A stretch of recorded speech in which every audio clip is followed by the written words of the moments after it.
Soy David Cot, presentador de La Historia de España, y este es el episodio 40, llamado Abderramán III y el Resurgir Omeya. En este episodio presentaré el emir, elevado luego a califa Abderramán III de Córdoba, sus primeros años de reinado y la fórmula ganadora con la que terminó con la fitna del Emirato de Córdoba, además de ver qué ocurría en el norte de África con los fatimíes y en el norte peninsular con los hijos de Alfonso III de Asturias. Suscríbete en YouTube y podcast a La Historia de España, presentada por David Cot. La subida al trono de Abderramán III. El emir Abdalá nombró sucesor a su nieto Abderramán, hijo de Muhammad, el hijo primogénito de Abdalá, que fue asesinado quizás por instigación suya. Es interesante que eligiese a un nieto y no a uno de sus hijos, de los cuales siempre demostró desconfianza. En cambio, a Abderramán ibn Muhammad, el abuelo, hasta le dejó sentarse en el trono ya para familiarizarse un poco con el gobierno, y en su lecho de muerte le dio su anillo como señal de que él sería el próximo emir. En unos momentos aún muy complicados para los omeyas cordobeses, a pesar de los éxitos de los últimos años de reinado de Abdalá. Quizás pensó que a un nieto sería más fácil controlarlo, o que si lo educaba y cuidaba como a su favorito, como no había hecho con ninguno de sus hijos, podría redimirse de sus pecados. O simplemente vio en Abderramán a un muchacho inteligente capaz de ser el hombre que podía restablecer la autoridad omeya en Al-Ándalus y enfrentarse a la amenaza de los fatimíes de Ifriqiya. Las crónicas árabes resaltan la unidad de la familia omeya en torno a Abderramán III, sin que nadie cuestionara su sucesión, incluidos los tíos del nuevo emir, que contaban con una amplia experiencia política y militar y a priori parecían muy buenos candidatos a suceder a su padre Abdalá. Como siempre, se hizo una ceremonia de juramento de lealtad, empezando por los familiares omeyas más cercanos, los clientes omeyas, árabes de la tribu de los Quraysh del profeta Muhammad, juristas y notables de Córdoba y finalmente el pueblo llano cordobés. Por otro lado, también pudo influir en su nombramiento como sucesor el hecho de ser un enérgico joven de 21 años cuando se convirtió en emir en el 912, y el hecho de llamarse Abderramán, como el emir fundador del Emirato de Córdoba, que tampoco fue hijo de un califa, sino nieto de un califa. Los paralelismos con Abderramán I no terminan ahí. Su cliente colaborador más cercano y que fue en origen un niño expósito se llamaba Badr, como el esclavo principal del primer emir, y el yun sirio de Damasco fue el primero en apoyarle al subir al trono, igual que fueron los primeros en apoyar a Abderramán I. Todas estas similitudes permitieron crear una profecía autocumplida que presentaba a Abderramán III como el reconquistador de la Al-Ándalus que su antepasado Abderramán I había conquistado.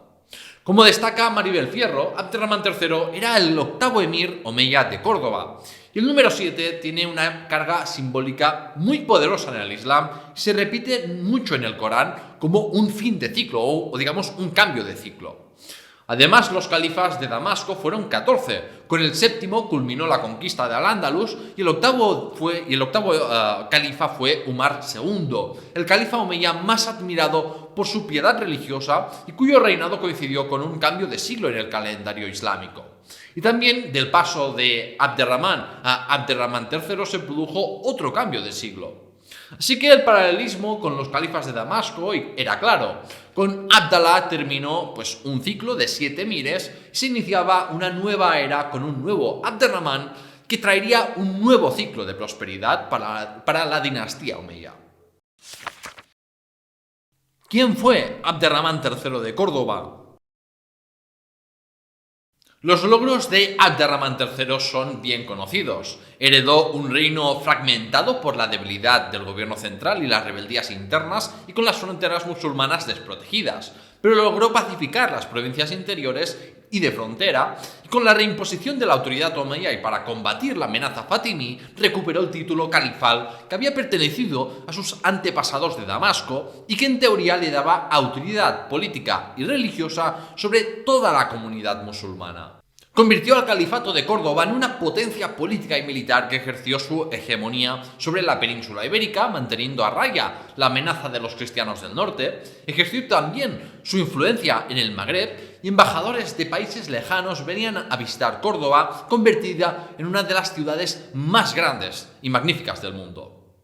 Esto es el resumen de sus logros, pero ¿quién fue Abderramán III como persona?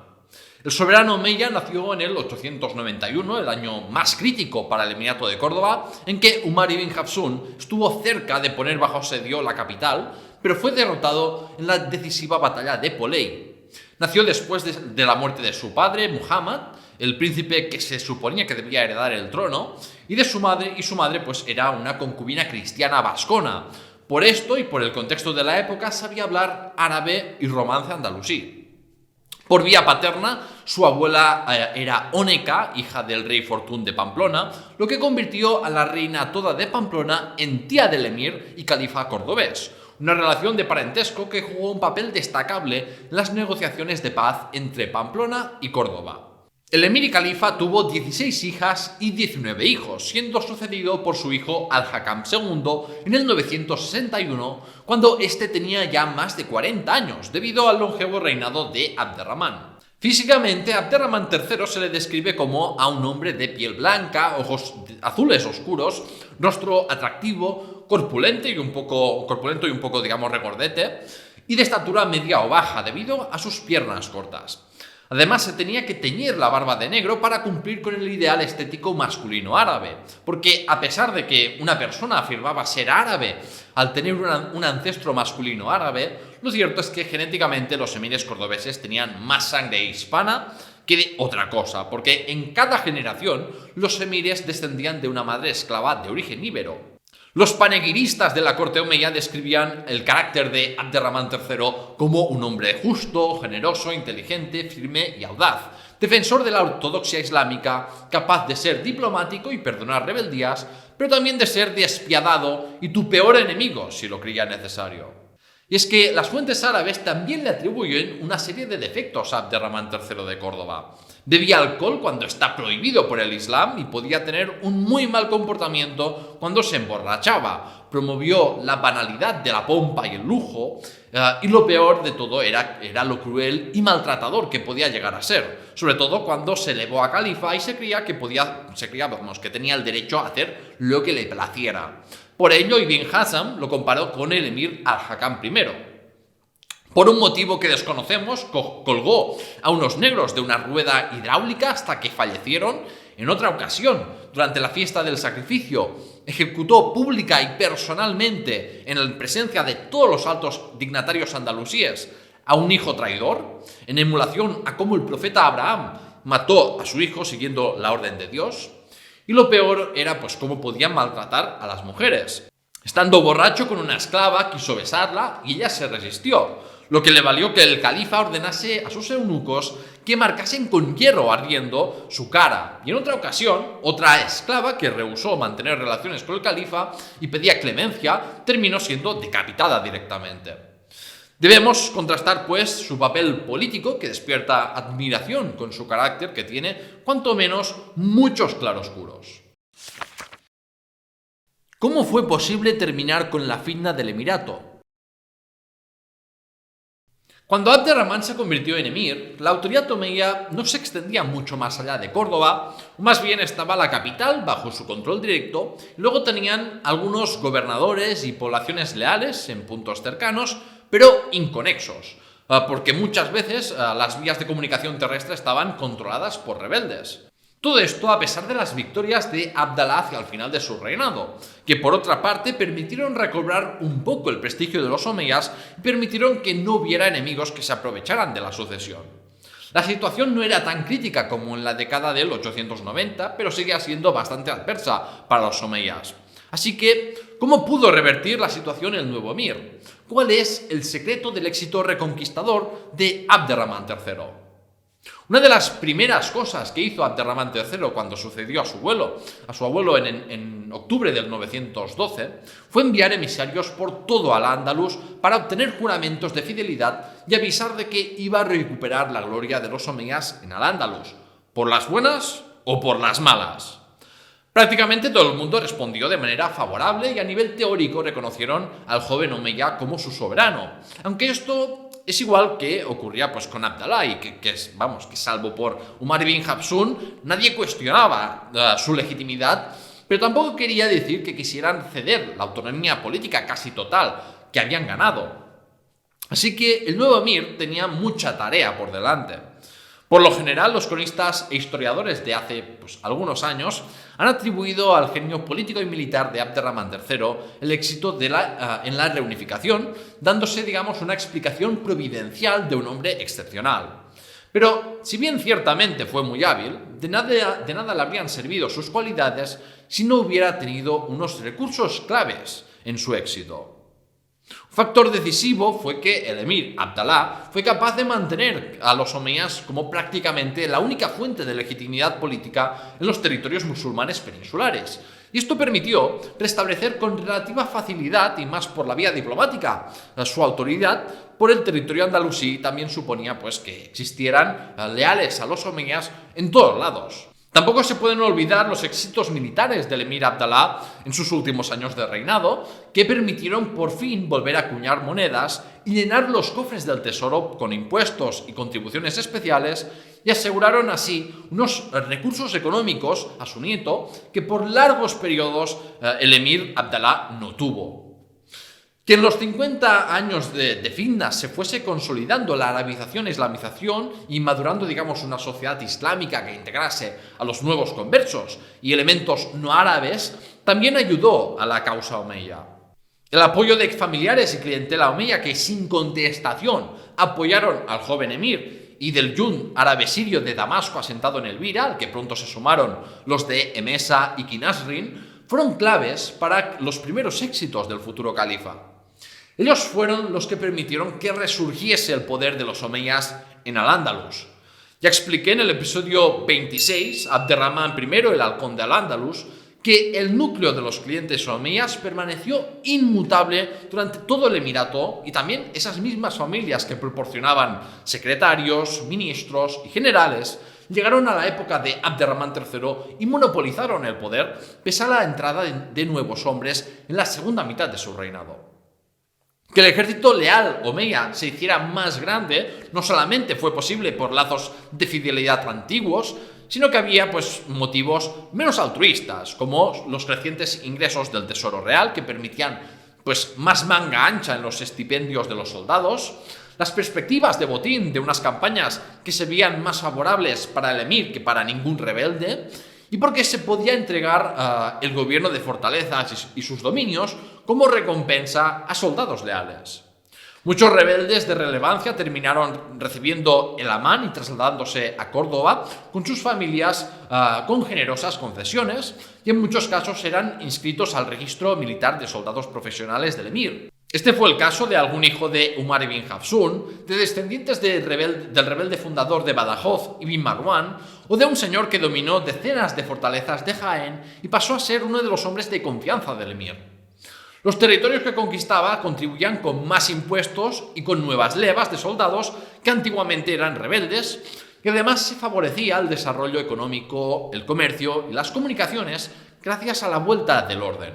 Así que los ingresos estatales y el poder militar del emir no hizo más que aumentar. Debido a su fuerza militar cada vez más desproporcionada en comparación con los rebeldes, muchos rebeldes se sentían intimidados y se sometían a la obediencia del gobierno central sin librar combate alguno.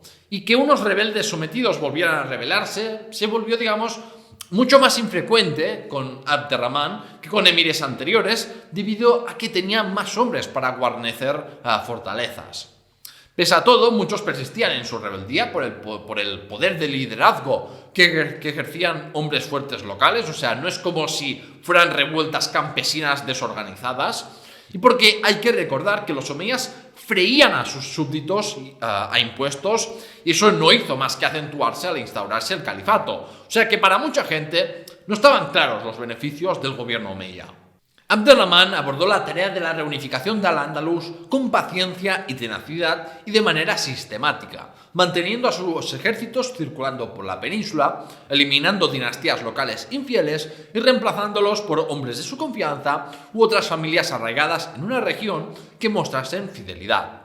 A medida que su poder fue más absoluto e incontestable, Abderramán III endureció las condiciones de familias infieles sometidas con el objetivo de eliminar clanes con una influencia regional peligrosa. Y en esto hay que decir que tuvo un éxito parcial, porque si bien cambiaba muy frecuentemente los nombres de muchos cargos, lo cierto es que en territorios de frontera como Toledo o Zaragoza, tuvo que conceder una autonomía y privilegios especiales para terminar con las endémicas revueltas fronterizas del Emirato. Y si bien originalmente usó a los Yuns sirios árabes y otras familias árabes y clientes omeyas para reimponer su autoridad sobre Al-Ándalus, a la que fue ganando poder fue integrando hombres nuevos de origen muladí, bereber o judío y esclavos en la administración central y el ejército, para servir de contrapeso a los linajes más fieles de la dinastía omeya y digamos que evitar que se volviesen muy exigentes con sus recompensas y con sus privilegios de autonomía. Por ejemplo, Abderramán engrosó lo que había sido la guarda de los mudos de Al-Hakam I con nuevos sakaliba, con esos soldados esclavos de origen europeo y africano que irían ganando poder en la administración y aparato militar, como ocurrió en el resto del mundo islámico, aunque este cambio sobre todo se notó a partir del desastre ocurrido en la batalla de Simancas del 939.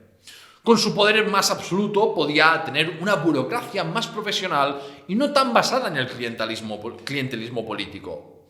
La estrategia que siguió Abderramán III de Córdoba para terminar con la fitna del Emirato fue una combinación de fuerza bruta y diplomacia con una política inteligente de palo o zanahoria, concediendo perdones y la integración en los cuadros administrativos emirales a los que se sometieran y siendo implacable con aquellos rebeldes que se resistieran. A la que su territorio fue expandiéndose, también lo hizo la recaudación fiscal y así pudo romper la espiral negativa que casi había acabado con los omeyas por una espiral positiva.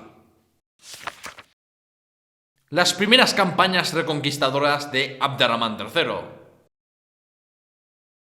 Ya en el primer mes de reinado de Abderramán III, el nuevo emir atacó vigorosamente al clan bereber de los Banu Dilnun de Santander, esa cuenca ampliada, porque su patriarca había jurado lealtad, pero no tardó nada en atacar Calatrava junto a otros aliados rebeldes. Este tipo de comportamiento de señores de guerra musulmanes luchando contra otros fue habitual durante la fitna, pero no sería tolerado por el nuevo emir. Las tropas omeyas derrotaron a los Banu Dilnun y cortaron la cabeza a su principal aliado y la exhibieron en Córdoba, la primera cabeza rebelde de muchas más que la siguieron. 3 meses después de la entronización de Abderramán III, el Hajib y maula de mayor confianza del emir, Badr ibn Ahmad, condujo al ejército cordobés hacia el sur para conquistar la cercana ciudad de Écija, que se rindió sin ofrecer resistencia. Écija fue la primera fortaleza bajo el control del rebelde Umar ibn Hafsun en caer. Sus habitantes recibieron el amán, el indulto, pero el puente sobre el río Genil, que conectaba con el resto de dominios hafsuníes, y las murallas de Écija fueron demolidos, una táctica ya utilizada por sus antepasados para reducir las probabilidades de nuevas rebeliones, que en caso de ocurrir serían así más fáciles de suprimir.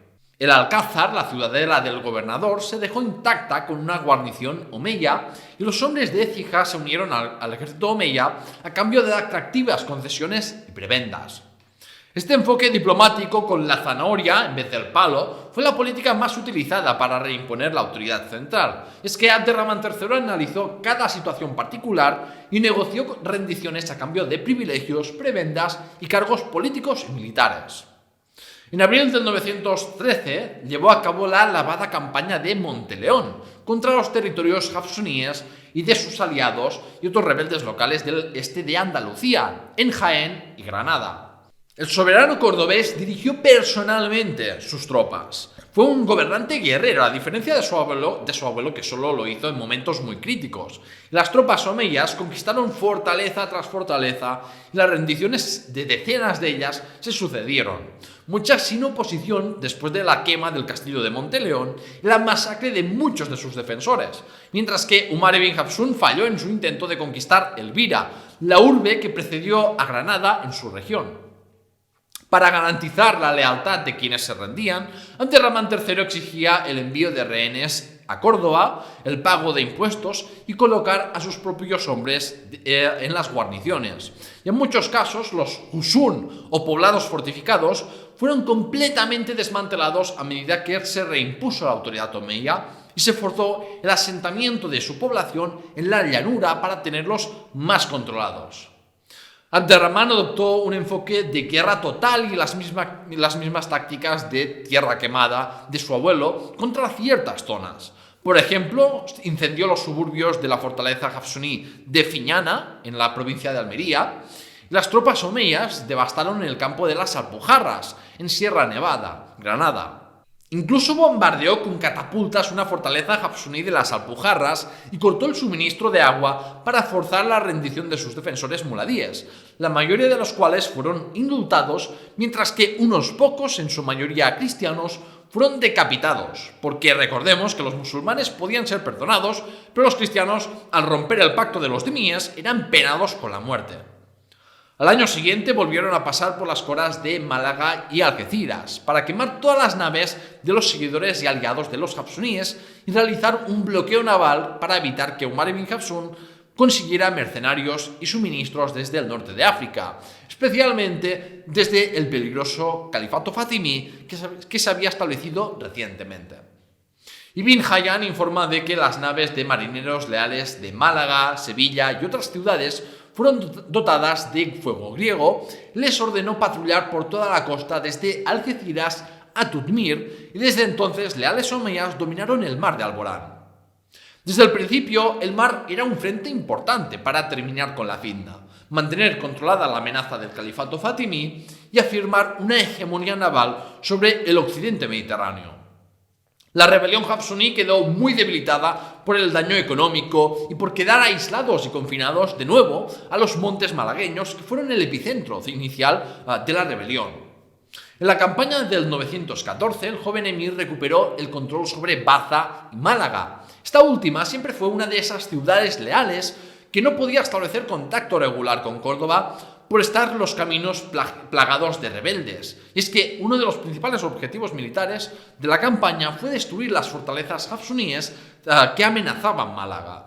La lealtad era recompensada y la deslealtad castigada. Esa historia la conoció muy bien Archidona, población que gozó de la capitalidad de su provincia, pese a ser Málaga más importante en términos económicos y demográficos, debido a que el Yund de Jordán, instalado en Archidona, apoyó al emir Abderramán I en su pretensión al emirato cordobés. El privilegio de la capitalidad, que fue dado por un motivo político, terminó del mismo modo por política, porque Archidona cambió múltiples veces de mano, pero solía ser una fortaleza hafsuní. Mucha población de Archidona se trasladó a Málaga huyendo de la inestabilidad creada por el rebelde muladí, y con la restauración omeya Málaga recibió la capitalidad de su cora por su lealtad, su mayor peso económico y porque era más conveniente para las ambiciones expansionistas omeyas en el norte de África. Lo importante aquí es comprender que el fin de la fitna y la victoria omeya supuso una nueva reorganización territorial de Al-Ándalus, y Archidona y Málaga son buenos ejemplos de ello. De esas primeras campañas fue vital la reconquista de Sevilla en diciembre del 913. Tras la muerte de su patriarca ese mismo año, el clan Banu Hayyai, que dominaba la urbe, se dividió entre dos hijos y hubo peleas entre ellos. Las rencillas familiares de los Banu Hayyai favorecían los intereses del emir, por lo que este negoció para conseguir el apoyo de los Banu Hayyai, que controlaban la plaza fuerte de Carmona. El señor de Carmona también reunió tropas de las ciudades de Niebla y Sidonia y ambicionaba ser nombrado gobernador de Sevilla como recompensa una vez finalizada la conquista. Sin embargo, Abderramán tenía otros planes. Los Banu Hayyai de Sevilla solicitaron la ayuda de Umar ibn Hafsun, pero el rebelde muladí fue derrotado y regresó a Bobastro escaldado. Después de que el Hajib Badr ibn Ahmad pusiera bajo asedio la hispalense durante varios meses, Sevilla tuvo que rendirse. Los muros reconstruidos en época de Abderramán II para protegerse de los ataques vikingos fueron demolidos de nuevo, y unos miles de soldados se reincorporaron a las filas del ejército omeya. El emir nombró a un miembro de confianza de la familia real para gobernar Sevilla, Y al señor de Carmona esto no le hizo ninguna gracia. Se rebeló al principio, pero fue derrotado y Abderramán decidió nombrarle visir, un título honorífico que podía tener funciones muy distintas en la administración central. El señor de Carmona participó en una expedición contra Ibn Hafsun junto al emir, pero más tarde decidió rebelarse de nuevo. Abderramán III podía perdonar a alguien una vez, creía en las segundas oportunidades, pero no creía en una tercera o cuarta oportunidad. Así que el emir lo despojó de su rango e hizo arrestar a este miembro de los Banu Hayy, que murió un año después en prisión. En el 917 hubo dos expediciones exitosas, una hacia el este para someter el Levante con el que se hicieron con el control de las coras de Tutmir y Valencia, y el gobernador desleal de Pechina fue sustituido por el nuevo gobernador por iniciativa de los mismos ciudadanos notables de Pechina, y el emir aceptó su decisión. Y hubo luego otra campaña hacia el oeste, dirigida por el Hajib Badr para someter las rebeldes Carmona, Niebla, Sidonia y Santarém. Para ponerlo en perspectiva, en solo 5 años, Abderramán III había conseguido reimponer la autoridad central en la mayor parte del sur de la península ibérica, que era el corazón del emirato, desde el actual sur de Portugal hasta Murcia, Palencia y Baleares. Las excepciones eran los dominios montañosos dejados en manos de los hijos de Umar ibn Hafsun y las amplias marcas fronterizas musulmanas. Peligro en el Magreb. La fundación del califato fatimí. Ahora toca volver a abrirnos de miras, salirnos de la península ibérica y ver qué estaba pasando en el resto del mundo islámico y muy especialmente en el Magreb. Pero si has llegado hasta aquí y eres nuevo, por favor suscríbete al programa de la historia de España, Memorias Hispánicas, y si te gusta mucho mi contenido puedes apoyarme en Patreon. Dicho esto, antes de hablar de los fatimíes, quiero refrescar algunas ideas sobre lo que ocurría en el califato abasí y todo el tema del Islam suní y chií. Todo esto se remonta a la cuestión sucesoria, que no quedó resuelta antes de la muerte del profeta del Islam, Muhammad, y que con el tiempo se volvió un tema que dividió para siempre a los musulmanes, como ya comenté en el episodio 21, el Islam y las conquistas árabes. Los musulmanes suníes, los mayoritarios, aceptan la legitimidad de los primeros califas, así como de los omeyas y abasíes que gobernaron después. Y para ellos, el califa era el delegado del profeta de Dios y era una figura más política que religiosa, porque el poder religioso era más competencia de los ulemas, como expertos en la interpretación de la teología y leyes islámicas. En cambio, los chiíes creen que solo un pariente del profeta Muhammad está legitimado para gobernar la comunidad musulmana y los imames son directamente delegados de Dios. Tienen unos poderes sobrenaturales y un conocimiento infalible, y por tanto gozan del poder político y religioso supremo. Los omeyas formaron la primera dinastía del Islam en directa oposición a Ali, el primo y yerno de Muhammad. Así que imaginaros la animosidad que sentían por los chiíes, y es por eso que el chiismo nunca arraigó en Al-Ándalus. Ya expliqué en el episodio 25, la caída del califato omeya, que los abasíes eran aceptados como parientes de Muhammad al principio porque descendían de un tío suyo. O sea, nació, digamos, como un movimiento chií. Pero con el tiempo dejaron de verse de este modo porque el chiismo pasó a ser, digamos, más inflexible y a restringir el quién era pariente de Muhammad a sus descendientes a través de su hija Fátima. También vimos entonces cómo la caída del Imperio Árabe e Islámico Unido, del califato regido por los omeyas, provocó la fragmentación política permanente del Islam, empezando por el Magreb y Al-Ándalus. La cuarta fitna de la primera mitad del siglo IX provocó que ya empezaran a arraigarse dinastías locales que gobernaban con buena autonomía sus provincias, y el asesinato del califa al-Mutawakkil en el 861 provocó la definitiva independencia efectiva de muchas provincias del califato abasí. La inestabilidad política alimentó una ola de expectativas mesiánicas en torno al cambio de siglo sobre la llegada del Mahdi, un segundo Muhammad, descendiente del primer profeta según los musulmanes chiíes, que restablecería la fe verdadera y eliminaría el mal antes del fin del mundo en preparación para el juicio final. Y los fatimíes usaron esto a su favor, igual que lo hizo el omeya Ibn al-Qid, entre los bereberes de Al-Ándalus hasta que fue masacrado frente a los muros de Zamora.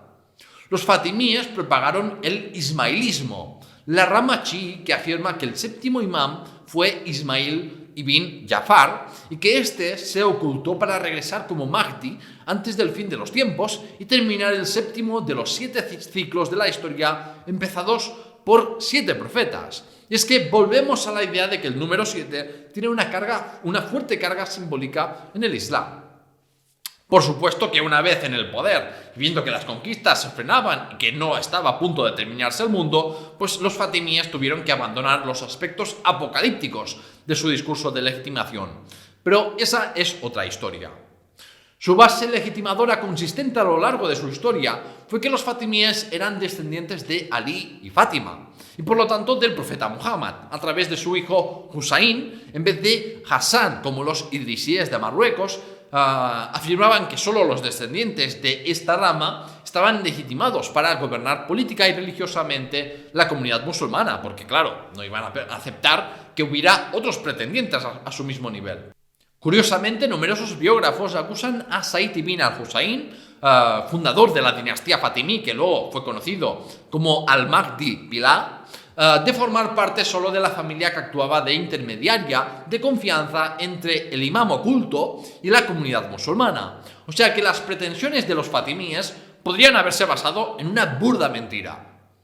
Sea como fuere, Said ibn al-Husayn contaba con una red de misioneros propagandistas fieles que mandó en diferentes partes del mundo islámico desde su base de Siria.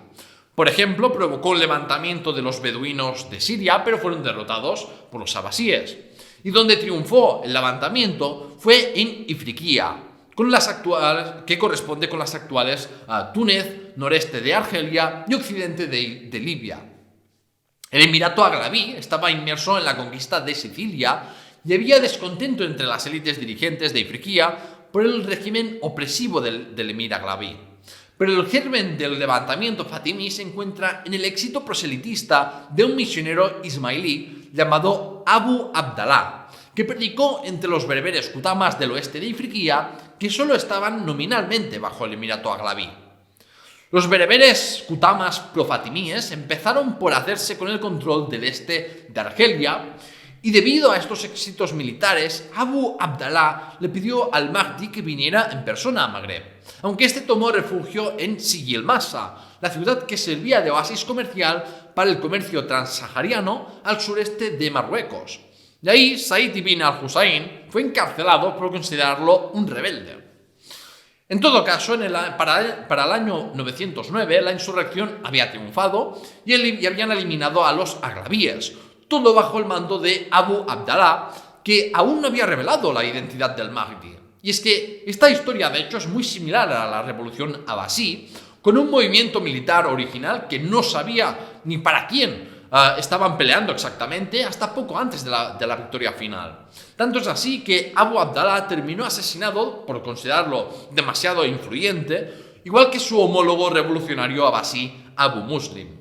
De camino conquistaron el imamato ibadí de los rustumíes de Argelia con capital en Tájer, de manera que ya entonces los omeyas perdieron a una dinastía que era aliada por mucho que fueran herejes desde su punto de vista.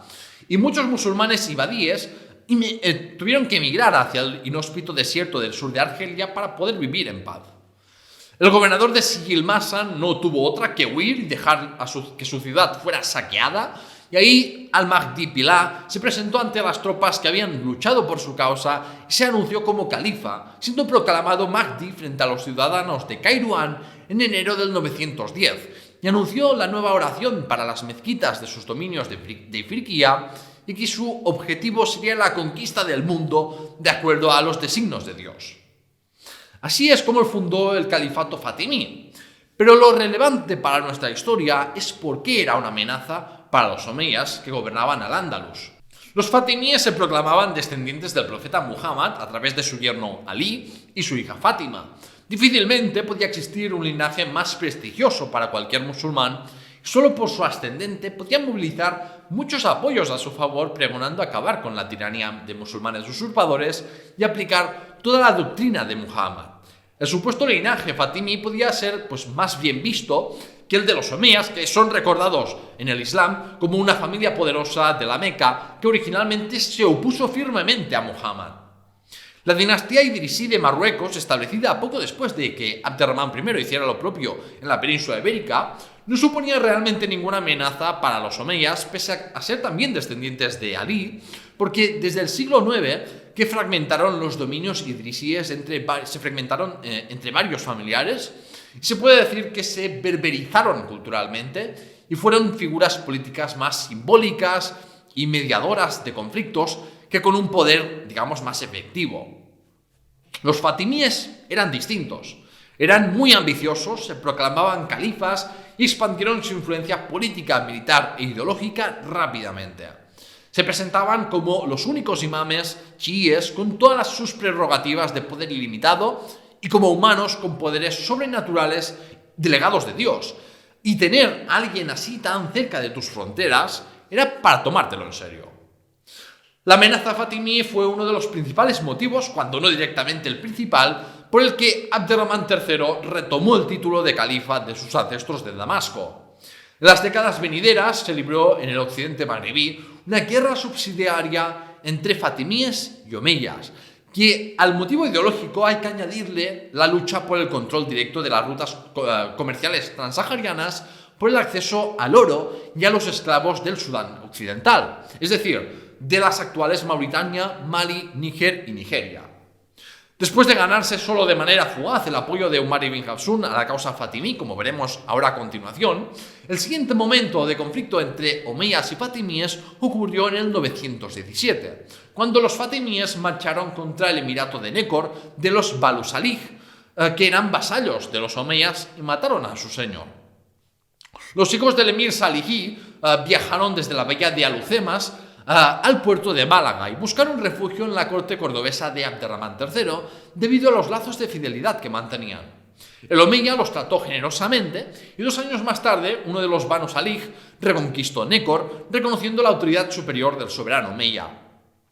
Este principado cambiaría varias veces de manos en la década del 920 y 930 hasta que se estabilizó el dominio salihí bajo la protección omeya. Los últimos años de Umar ibn Hafsun. El enemigo número 1 de los omeyas en la fina del Emirato de Córdoba fue Umar ibn Hafsun, que se enfrentó a 4 emires a lo largo de su vida.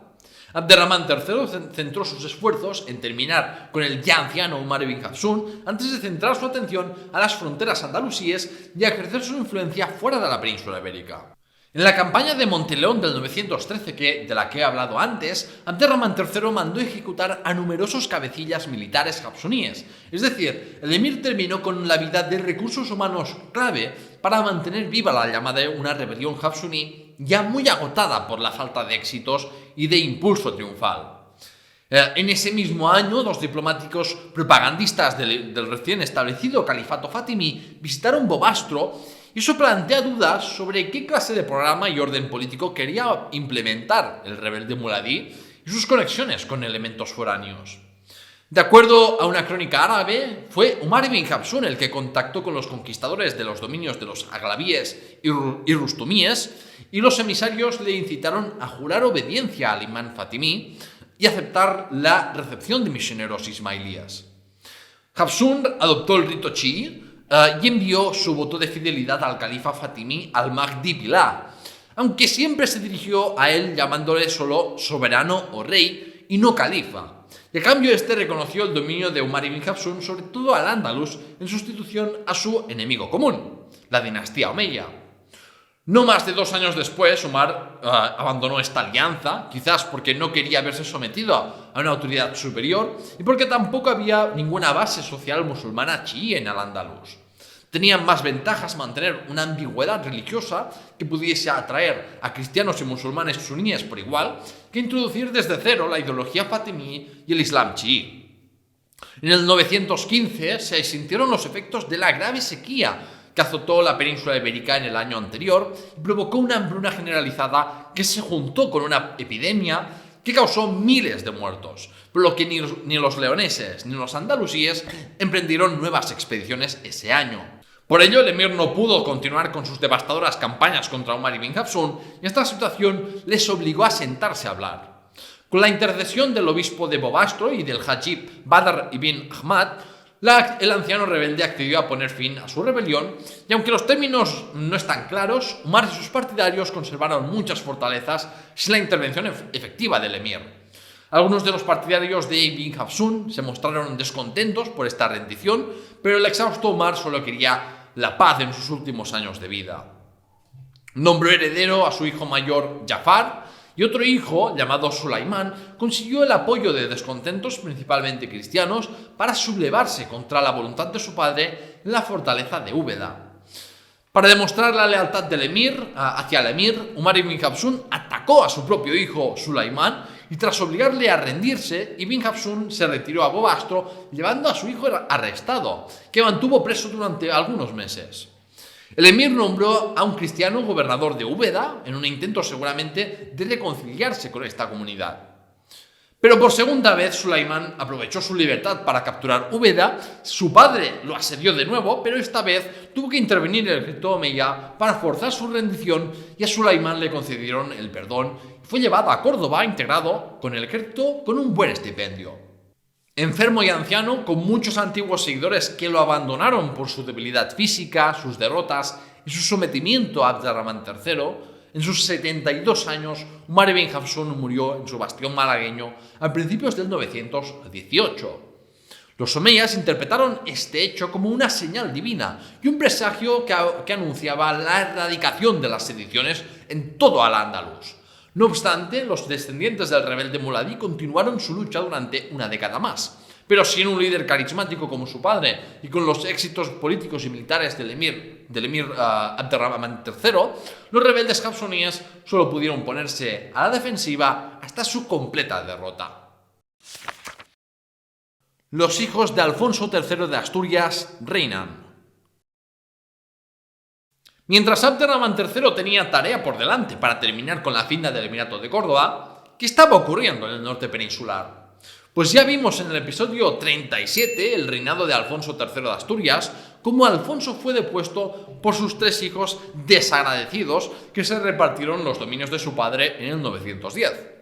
Es en ese momento cuando se empieza a hablar de reyes en León y Galicia, además de Asturias, siendo el rey de León el hegemónico. Aunque como ya he explicado en más de un episodio, hay que entender que en la Alta Edad Media europea no se entendían los estados como hoy en día, y no es como si oficialmente, existiera el reino de Asturias, León o Pamplona, sino que se hablaba de rey en Asturias u otros sitios. Es decir, el título era lo importante y el territorio siempre podía ser variable.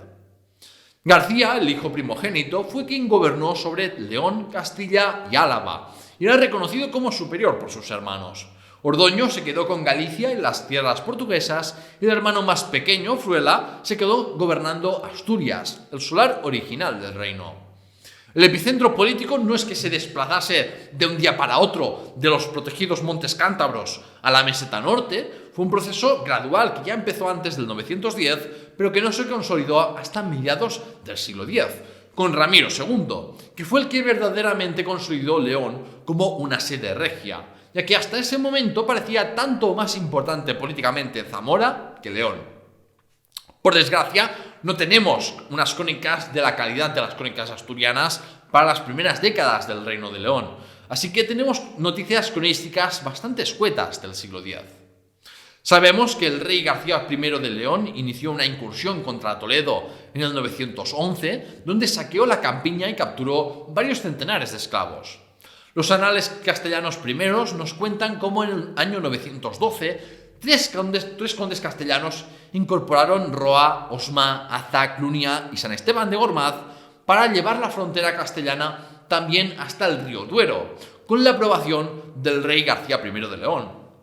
La frontera establecida en ese año fue durante 100 años un lugar de constante guerra y disputa entre los cristianos y musulmanes, y nació así el concepto de Extremadura o tierra de extremos o frontera, aplicada por primera vez a San Esteban de Gormaz y el espacio de Soria.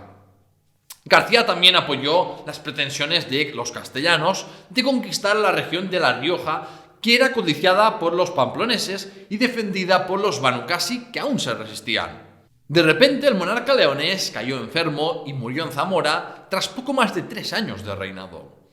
A la muerte de García I, su hermano Ordoño II, rey en Galicia, se convirtió también en rey de León, ya que su hermano mayor no dejó descendencia.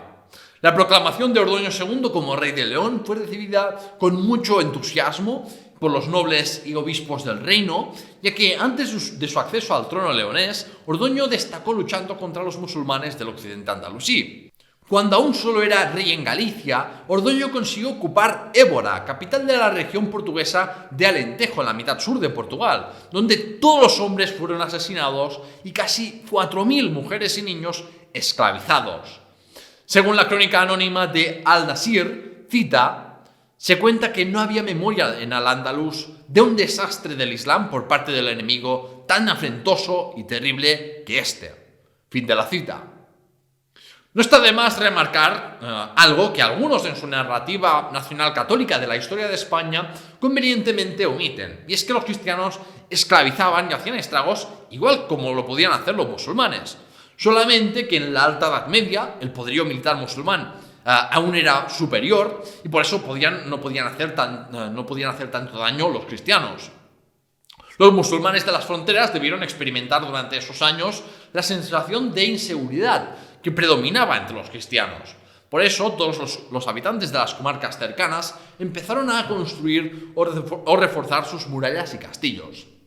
El señor de Badajoz, descendiente de Ibn Marwan, temió que algunos bereberes fueran a poblar Évora después de quedar esta desierta y que esto amenazase sus dominios, de manera que mandó a sus hombres a destruir sus defensas, y al año siguiente, pero, empezó a reconstruir la ciudad con la ayuda del hijo de Sadún al-Surumbaki, antiguo aliado de Ibn Marwan y Alfonso III. También es interesante ver hasta qué profundidad consiguieron penetrar las fuerzas gallegas de Ordoño en Al-Ándalus, lo que nos recuerda el vacío de poder que quedaba aún en la cuenca sur del Duero y la falta de poblados y de fortificaciones de relevancia por ahí. Cuando se convirtió en rey de León, Ordoño II preparó también una ambiciosa expedición contra Mérida, la capital de la Marca Inferior, que era una sombra de lo que fue tras la fundación de Badajoz. El ejército leonés sometió primero Medellín, la que siglos después se convertiría en cuna de Hernán Cortés, y después 2 guías bereberes despistaron intencionadamente al ejército cristiano porque temían la destrucción de su Mérida natal. Aunque las acciones de estos musulmanes fueron loables desde el punto de vista de los andalusíes, eso les costó la vida. Su sacrificio mereció la pena porque los soldados pudieron ponerse en alerta, los habitantes de la zona tuvieron tiempo suficiente para refugiarse bajo las murallas de Mérida. Al parecer, el ejército leonés acampó frente a la alcazaba de Mérida, pero no la atacó, porque el señor de Mérida decidió colmar de regalos a Ordoño II para que se marchara. Regresó entonces a León victorioso y con un gran botín en ganado, cautivos, tejidos de seda, oro y plata, que gastó en erigir nuevos templos cristianos y palacios. Ordoño II de León colaboró estrechamente con Sancho Garcés I de Pamplona para conquistar algunas plazas fuertes de los Banu Qasi de La Rioja, que volvían a estar enfrentados. Sancho consiguió conquistar el castillo de Arnedo y capturar al señor de Tudela de los Banu Qasi, al que liberó a cambio de unas aldeas y 2 rehenes, uno de ellos una mujer llamada Urraca, que se convirtió en la segunda esposa del rey Fruela de II de Asturias y posteriormente rey de León también. Con sus espectaculares victorias en las provincias centrales andalusíes, el emir Abderramán III se sintió lo bastante seguro como para reanudar la yihad contra los infieles del norte, que habían estado asaltando impunemente a los musulmanes de la frontera. Al fin y al cabo, una de las responsabilidades más importantes del emir era proteger las fronteras del Islam, y ya vimos en otras ocasiones y en mi entrevista con Javier Albarrán que la yihad tiene una importantísima función interna para ejercer su dominio sobre las provincias de frontera. La primera expedición cordobesa fue en el 916 y estuvo dirigida por el veterano general Abi Abda, uno de los responsables de la supervivencia de la dinastía omeya durante el reinado de Abdalá. Esta campaña provocó estragos y regresó con un botín de una zona cristiana no especificada. sin destacar mucho aparte de por el hecho de ser la primera expedición emiral en décadas al llegar a territorio cristiano. Al año siguiente, Abi Abda se dirigió a las tierras castellanas, concretamente hasta San Esteban de Gormaz. El general puso sitio en la ciudad, pero el rey Ordoño II reaccionó rápidamente y el ejército leonés pudo acudir en su ayuda, provocando deserciones en parte del ejército omeya. En lo que se ha conocido como la batalla de Castromoros, las crónicas leonesas cuentan que causaron tantas bajas que, cita, el número de sus cadáveres excedía del cómputo de los astros, pues desde la orilla del Duero hasta el castillo de Atienza y Paracuellos, todo estaba cubierto de cadáveres. Fin de la cita. Evidentemente se trata de una exageración, pero fue una victoria importante, porque Abi Abda fue capturado y decapitado. Su cabeza fue expuesta en las murallas de San Esteban de Gormaz junto a la cabeza de un jabalí. El rey de León estaba mandando un mensaje claro. Este era el destino que se enfrentarían muchos musulmanes si se atrevían a atacar. Sin embargo, Abderramán III no iba a olvidar ni dejar sin respuesta esta humillación.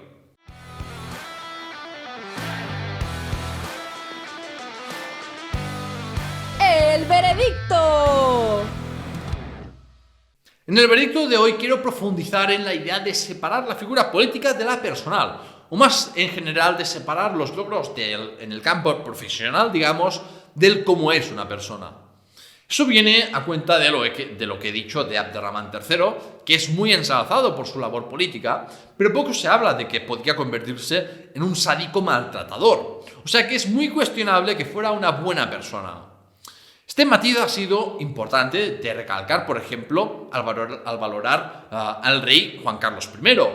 No es incompatible alabar su labor política en la transición democrática y en frenar el golpe de Estado del 23F con condenar su corrupción y sus aventuras extramatrimoniales.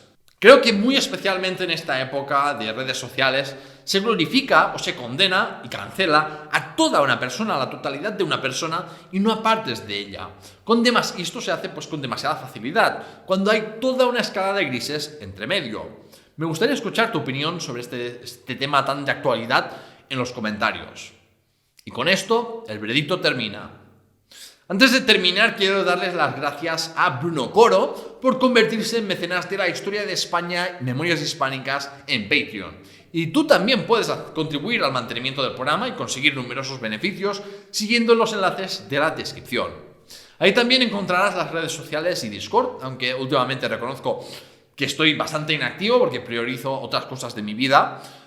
Tienes también la página web con los guiones y bibliografía. Y no olvides de suscribirte al programa en YouTube o podcast si no estás suscrito ya.